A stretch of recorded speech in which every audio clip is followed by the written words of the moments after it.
Most of you can probably figure out how to change a light bulb without too much trouble. I mean, that's a joke, right? How many people does it take to change a light bulb? Stepsons, in this video, we're going to talk just a little bit about light bulbs.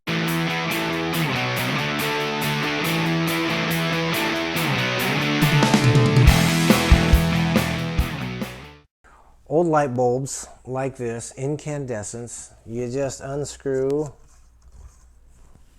and screw in a new one. Pretty straightforward, pretty easy.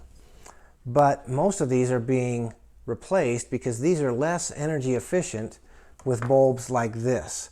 This is a CFL or compact fluorescent light bulb. It's designed with the same base so you can screw it in the same receptacle. You don't have to change out your light fixtures, just your light bulbs. If you did nothing but change out old incandescents with compact fluorescent light bulbs, you would save yourself a fair amount of money in your electric bill over the course of a year. This particular lamp that we don't even use anymore, it's in storage, is a three-way switch, and the switch actually has problems. But a three-way switch can use a light bulb like this. I have to get my glasses on because this is not bright light, but it has three different numbers on the light bulb. Here, here, and here. And that tells you the different output in lumens or wattage. In the old days, they used to have watts and how many watts it would be.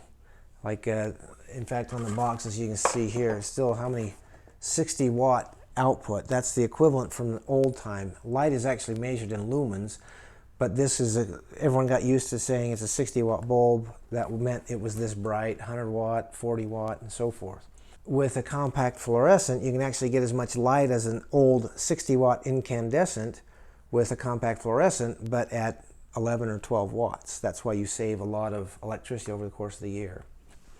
But there are also some other ones like this that have a smaller base. They're still, you thread in, it's still incandescent, and I don't know if you can see it in this view with the reflection, kind of there. That little V-shaped thin wire for an incandescent bulb, that electricity is running through that filament, that's called the filament, and that lights up. In a compact fluorescent bulb, fluorescent lights actually have a gas inside. Mercury is the metal that's inside. There's a gas inside as well, and when you run electricity, the mercury gets excited, bounces around, and actually causes a phosphorus coating on the inside of the tube to light up and give off light. The real reason I started this episode or this video was to show you about this kind. The long tube fluorescent bulbs are not as easy to change.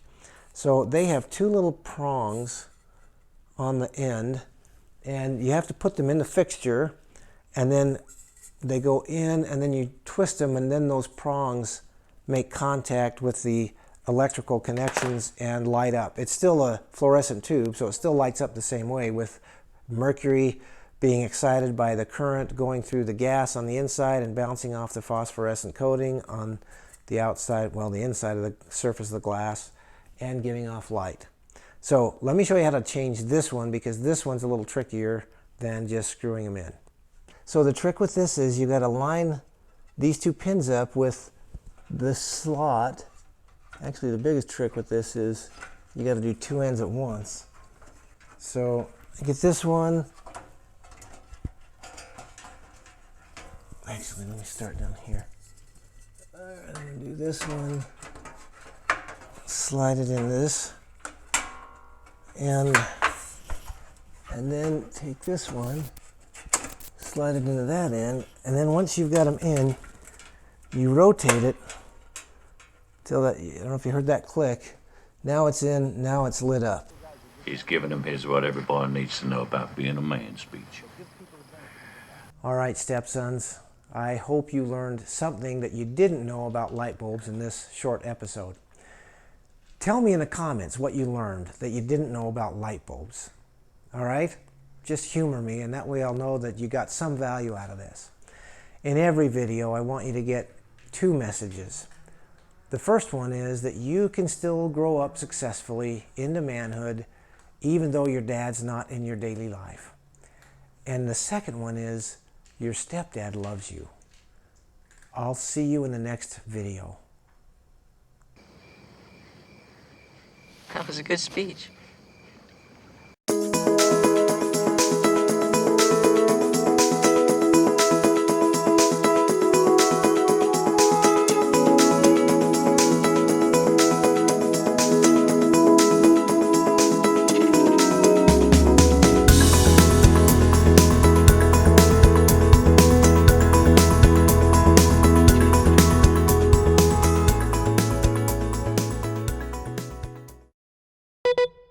I'm going to try to do this without creating any